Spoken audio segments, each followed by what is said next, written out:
Ye, for instance. Ingrid and Alice had known each other since kindergarten, and they'd been best friends since grade 4. Now, in grade 6, they were as close as sisters. And yet, Alice was now friendly with Sheila Wilson. And, as far as Ingrid could tell, Sheila Wilson wanted to own Queen Elizabeth Public School. On Sheila's first day at Queen Elizabeth, Ingrid and Alice had tried to introduce themselves. But before they could speak, Sheila said, "I'm from Prince Edward Island. It's so much nicer there, don't you think?" And then she said, "My name's Sheila. What's yours?" "Ingrid." "Alice." "I think we're going to be very good friends," said Sheila. "What have you got for lunch, Ingrid?" "A peanut butter sandwich." "Really?" said Sheila. "I don't like peanut butter. I think you should bring something else tomorrow." "Why?" asked Ingrid. "So you can share with your friends, silly. Don't you think she should share with us, Alice?" She put one arm around Ingrid's shoulder, the other around Alice's, and together they walked into the classroom. That first day, Sheila was almost friendly. She talked about her adorable parents, her adorable house, and her adorable Pomeranian Spotty. The following day, Ingrid's mother made salami sandwiches for lunch, but Ingrid asked for peanut butter. "You had peanut butter yesterday," said Christina. "But that's what I really want," answered Ingrid. "Oh, you girls and your whims," said Christina. But she made a peanut butter sandwich just for Ingrid. In the schoolyard, the first person to speak to Ingrid was Sheila. Sheila followed by the 2 or 3 girls who were already her entourage. "Look," she said, "here's Ingrid. I wonder what Ingrid has for lunch. I've got egg salad. Really, I don't know why my mother bothers. I won't eat it. Here, let's see what you've got, Ingrid."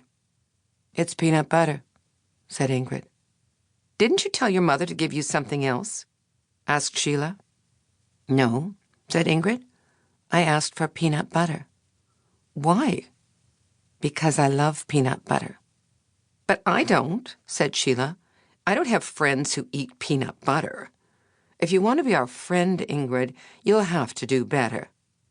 "Then I don't know if I want to be your friend," said Ingrid. "You hear that?" said Sheila. "She doesn't want to be our friend."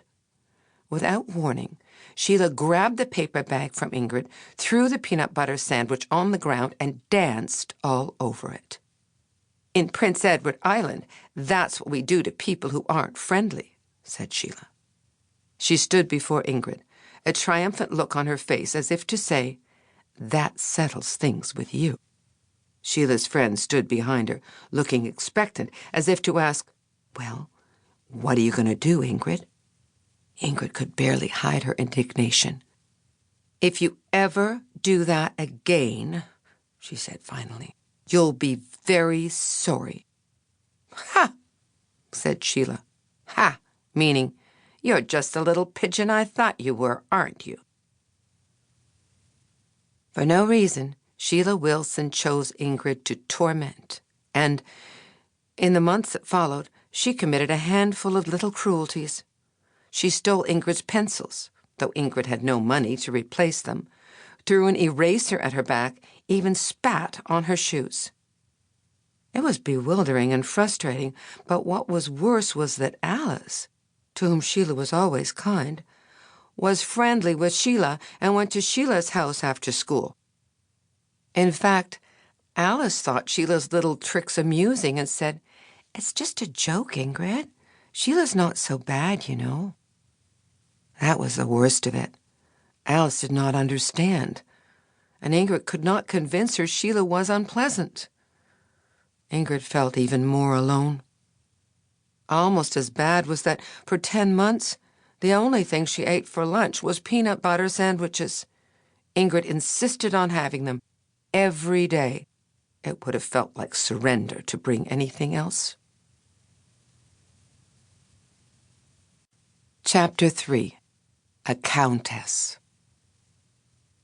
And so, Ingrid was lonely, and she was afraid to lose her best friend, though she knew it was important to bear troubles with dignity.